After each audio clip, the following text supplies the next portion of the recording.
How do you keep your airplane warm if you live in the cold region of the U.S.?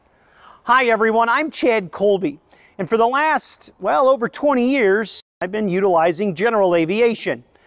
I'm from Illinois, but I actually learned to fly in Westminster, Maryland, and was there certainly over the winter months, and I can tell you, every FBO, everybody that's been in the cold climates know that you gotta take care of your airplane.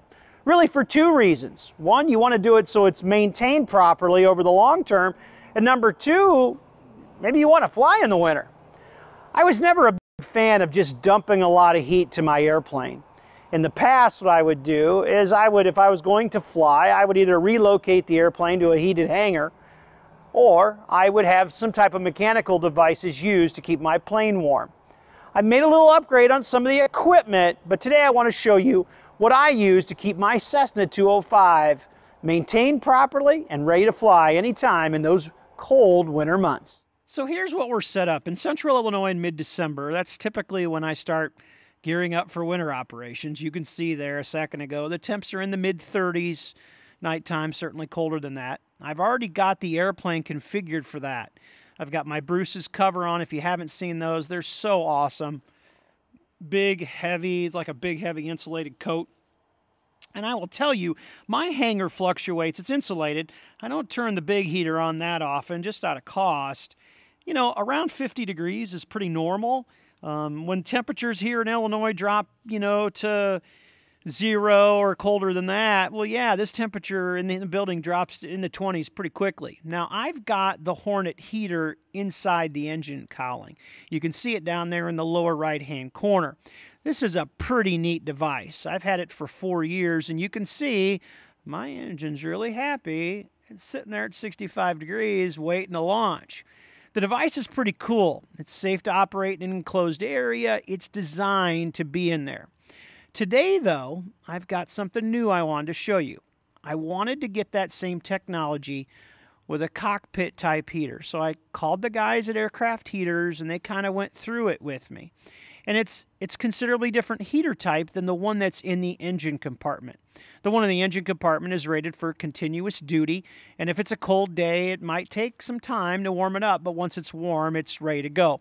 The other thing I want to remind you guys, there's some science here. You want to warm your engine from the top down to push that condensation down. If you just have a belly pan heater or you make something up at the bottom, you're going to push that condensation to the top, which you don't want to do in your engine. The heater in my engine compartment, it's on when temperatures are below 70, so essentially it's basically running all the time. But that engine is ready to go. You can see the Hornet cockpit heater here I'm getting out of the package. What a neat design. Obviously, the thermostat and stuff are designed for inside the cockpit, and how he set it up is when temperatures fall below 55 degrees, it will turn on, and then the thermostat, when it reaches, you know, in the 70s there, low 70s, somewhere in there, it will then turn off. And the cool part is there's no switches or knobs, so you can't accidentally turn it off. The thermostats are sealed. I mean, it's a pretty slick design. And when you look at it up close, you're going to be impressed. They're made here in the United States. When I talked to him last week, he was shipping these things all over the world.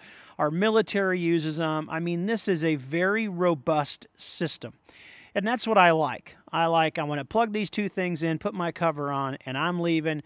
And whenever I need to fly, A, my plane is ready, and B, from a mechanical standpoint, I've made things better. Things didn't get worse.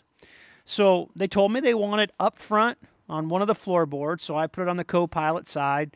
You can see it right here. Now it's running. It's super quiet. You can put your hand right on it. Now you can tell that it's a heater, but it's not, you know, hot to the touch. You're not going to burn your hand.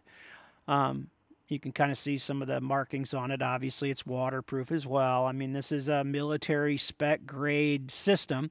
I grabbed my thermal gun. You can see the device is about 50-some degrees. You'd expect that. Well, if you put the little red light on the heating element, well, it's considerably hotter.